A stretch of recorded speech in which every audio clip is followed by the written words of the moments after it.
नमस्कार, मी श्वेता. तुम्ही पाहताय न्यूज रीडिंग लोकमत. बुलेटिनमध्ये तुमचं स्वागत. एक मोठी बातमी आहे. पुण्यामध्ये राष्ट्रवादी काँग्रेसचे माजी नगरसेवक वनराज आंदेकरची गोळ्या घालून आणि कोयत्यानं वार करून हत्या करण्यात आली होती. आंदेकरांनी हत्या ही पूर्वनियोजित कट असल्याची माहिती मिळाली आणि या प्रकरणातील मुख्य सूत्रधार आणि इतर आरोपी यांना पोलिसांनी आधीच अटक केली आहे. मात्र या प्रकरणात हळूहळू नवनवे खुलासे समोर येताना दिसतायत. या घटनेच्या आधी आरोपी विवेक कदम आणि दीपक तोरमकर यांनी नानापेठ परिसराची पाहणी केली होती. दोघांनी वनराज आंदेकरवरती पाळत ठेवली होती अशी माहिती तपासात समोर आली आहे.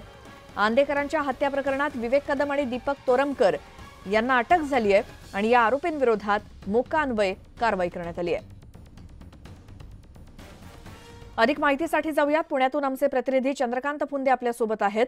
चंद्रकांत, आंदेकर हत्या प्रकरणातले काय नवनवे खुलासे आता समोर आलेत?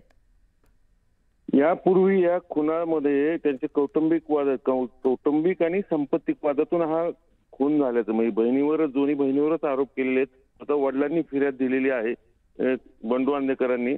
त्यात आणि हे खुलासे समोर येते नेमकी कारण त्या काळात माहिती अशी समोर येते खून कसा केला, रेखी कशी केली. तर रेखी करणं हे दोन जे नावं आहेत तोरणकर आणि कदम यांची नावं समोर आलीत आणि पोलिसांनी त्यांना अटक केली.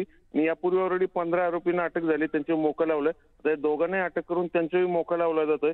थोडक्यात पोलीस हे सगळी कडी जे कट कसा रचला गेला, कोणी रचला गेला, कारण आणखीन एक टोळी याच्यामध्ये सहभागी होती. त्या टोळीच्या माध्यमातून त्यांचा जुना सहकारी आहे त्यांच्या माध्यमातून हे सगळं खुनाचं षडयंत्र रचलं घेतलं होतं. घरच्या दोन बहिणींना सोबत घेऊन त्याचं सगळं आता उलगड होऊन पुढची सगळी प्रोसेस सुरू आहे मोका लावण्याची. बिलकुल चंद्रकांत, धन्यवाद या माहितीसाठी.